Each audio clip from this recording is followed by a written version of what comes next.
Hello, everybody. It's Dave Neal, stand-up comic, host of Bachelor Nation News, recording live from the cabin in North Carolina.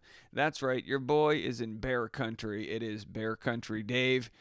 BCD, yeah, you know me, and we've got some reactions to get to. Lindsay reacts to Chris Harrison's new podcast. No, Rachel is not in a penitentiary. I know she's wearing an orange hoodie there, but no, she's actually in her new recording studio, which looks lovely. It's going to get an A+ rating from me as far as audio and video quality goes. So we'll show you that beautiful visual of Rachel in her co-host van as they comment on Chris's new venture.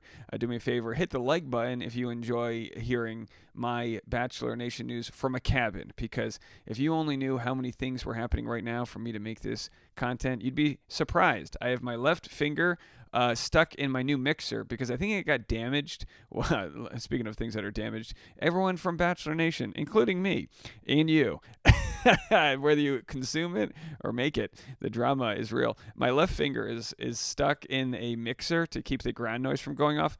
Can you hear that? It doesn't sound too bad right now. If it goes back to sounding bad, I gotta put my finger in it. It's almost like I'm holding a wound victim from bleeding out, and then my right hand is holding this here microphone. Okay, so we're gonna get it. Not that that matters, but if you wanted a real visual of what it takes to make good sound on the road, this is it, folks. So let's get into it. I'm gonna play what Van, Rachel's co-host, shares on their podcast regarding his thoughts about Chris Harrison, and if Rachel would ever go on Chris Harrison's podcast. Never say never, but here's what they have to say after they play Chris Harrison's intro. Have a listen. Donnie, run the audio from the brand new podcaster. It was good. Do you feel ready?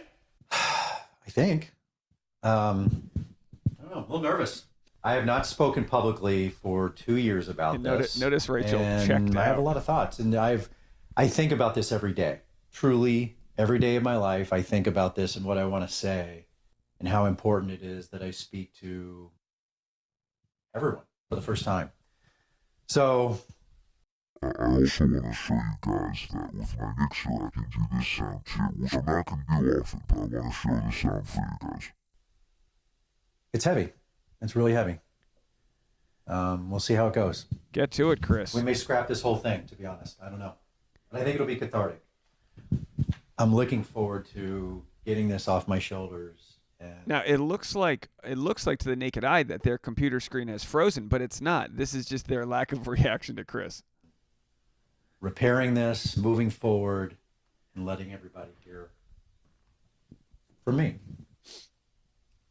So we ready? We're ready. Okay, let's do it. Do it. Let's see what happens.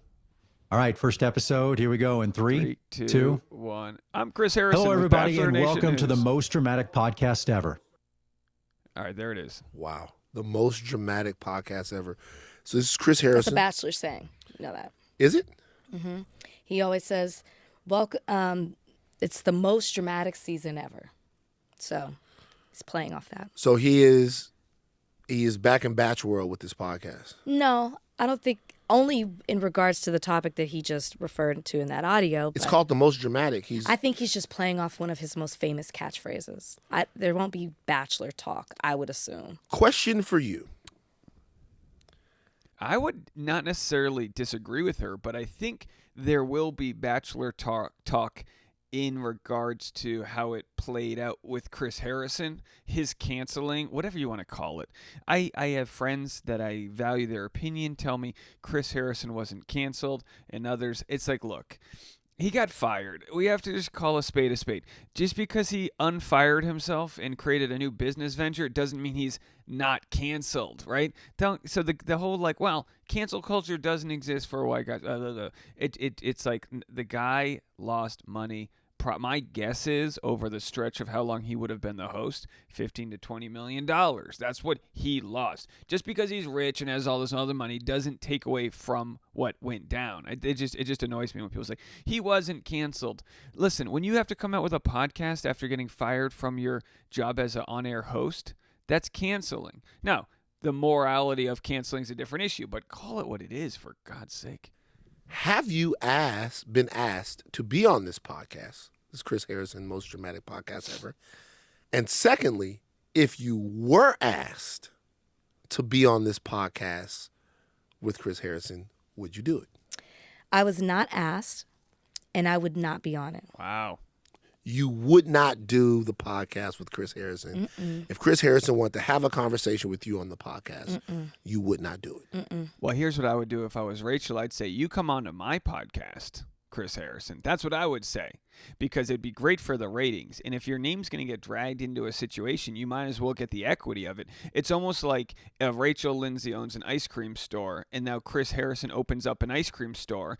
And if they wanted to have a conversation about ice cream, Rachel Lindsay's like, let's have the conversation about ice cream at my ice cream store. I'm not going to go to your ice cream store, the new ice cream store on the block, and just give you my audience so that they can come to you and taste your ice cream. Come taste my ice cream. Why? Because it's been almost 2 years since that happened. And the last time that you had any communication with me was after I said we should just accept his apology after he was on Good Morning America and move on. And then you text me and said, thanks for what? Because Michael Strahan was like, I don't think that apology was sincere. So, like, you know, people turned on Chris. And of course, Michael Strahan received a lot of hate from the Chris Harrison fans because of the domestic issues he's been a part of in the court system and dealing with, I believe, his estranged wife, who they might be back together. Either way, the point being is that who was Michael Strahan to judge Chris Harrison's apology when he himself has a lot of problematic things in his life? And part of that sort of questioning is valid, because you get into this moral superiority where you go, how can you tell me what I did was not just wrong, but I can't redeem myself when you haven't necessarily spoken out or redeemed yourself for things that you've done wrong? That's kind of the place we come to when we start throwing stones in glass homes, right? Now, with that said, I'm not necessarily good or bad at reading other people's apologies. I just take people for their word. When Chris Harrison offered his apology live on TV, he was apologizing for his career and for his legacy. Now, that doesn't make me a defender of Chris Harrison. That just makes me say, how would you react if you were live on TV defending your career and your legacy? I don't know. I'm not a psychologist, but I would imagine that Chris Harrison's response fits somewhere in the don't be too energetic, be solemn, be apologetic, but don't be too, I don't know.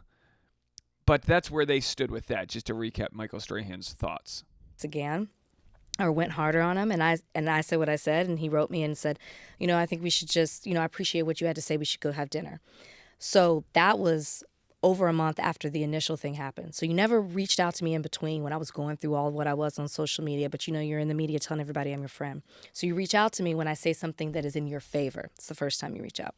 Also, what Rachel Lindsay's referring to is everyone who was upset at what Chris Harrison said and what came out of his mouth got mad at Rachel Lindsay, who essentially was just doing her job. She was interviewing Chris Harrison. She didn't say anything that was a gotcha moment. She didn't trap him in a corner. She just interviewed her former boss at her new job, Extra TV. And through that, he obviously got canceled or fired, whatever you want to call it. And then a lot of people gave her hate when, of course, Rachel's done nothing wrong in this whole scenario. I've not talked to him since. That was March 2020. So now you would reach out to me to come be a part of your podcast? That you want to have a conversation with me on the mic, in public, for clicks? That's what it would be for. It would be for because everybody would listen. A sit down. No, I'm not going to give you that. And if it was genuine, you would already hit me up. I'm not going to give you the chance to grow your podcast because of my name. That's what she's saying. Fair. Very fair. You've unfollowed me on social media at this point. True. You've cleared your social, moved on, new chapter. When you moved on from that new chapter, I was not a part of it. I think that when he does this podcast, I would imagine he signed some sort of NDA, right? So I think that this will just be him for the first time saying how he felt with it all, the aftermath. I agree. Losing that job, how it's affected him. You don't think your name comes up anywhere in this situation? No, I think he'll refer to it as the interview when that happened. Okay. I do. I I think hope she's wrong. I don't know if she is, but I hope she's wrong. I hope he refers to everybody and talks about it in a free-flowing way. He said he wanted the podcast to be cathartic. It can only be cathartic if you truly shine light on all the different pieces of it. You can't just glaze over. Well, when this happened, no. When I had my conversation with Rachel, I said X, Y, and Z. I interrupted her. I was defending the show that ended up not defending me. Whatever it is, just say it. Talk about it. I don't think he wants to touch that because then it's gonna, elicit a response from me. And then, it goes back and forth because if he comments on me with any sort of, it's one thing if he's like, I haven't talked to Rachel. Okay, well then there's nothing to talk about. But if there's some sort of comment, believe it, we're going to talk about it here on Higher Learning. Now, if he wants to come to Higher Learning and have a conversation. So if you All right, so there it is. Rachel says if he wants to come on our channel, we'll have the conversation.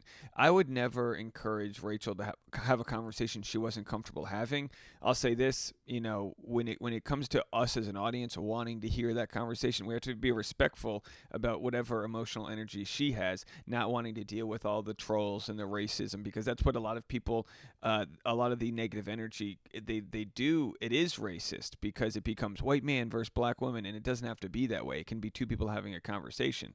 But it sounds like she does want to have that conversation, and I say absolutely. If I'm Chris Harrison, you have to go on Higher Learning and talk to Rachel Lindsay. You absolutely have to do that. You are entering back in the podcasting world after losing your job because of a conversation you had with Rachel. The greatest redemption you can have is to have that conversation, not in a 9 or 10 minute format that they have on TV, but have it, air it out, go 3 hours, do whatever you need to do, talk it out. I've invited him multiple times. I'm just putting this out there again. Chris Harrison, that's his name? Chris Harrison. You called him Soup Kitchen for so long. long. I You forgot don't his know. name. Soup Kitchen. Chris Harrison, come on the podcast, please. I'm being completely sincere. Which camera is it, Donnie? This one? I'm being totally sincere, Chris Harrison. This is a real olive branch with Greek olives on it. Ooh. The good kind of olives. Come on the podcast. It's only Rachel. What could go wrong in a conversation between you and Rachel, Chris? Of course, we know the $20 million question. What could go wrong there? We love Rachel for her ability to have conversations with that lawyer mindset. She can question people and not glaze over. She can really articulate through very good questions what Chris would be thinking. And I think that's a good thing. I think it's a good thing for Rachel and Chris to talk. And I think it's a good thing for everyone who's listening that might be on Team Chris that will come to the conversation and hear what Rachel has to say. So I don't see it being anything but good for both of them, as long as there's no doubling down and there's more of a willingness to hear all sides. I think that would be good. Let me know what you guys think. We're going to have more on this later on today. I've got 3 other videos, so tons of content for you. If you love my channel and you love what I do, hit the like button, subscribe. Join the Patreon if you haven't already, patreon.com/Dave Neal. Appreciate all the support. We will be right back with more content from Bear Country Dave. Bye now.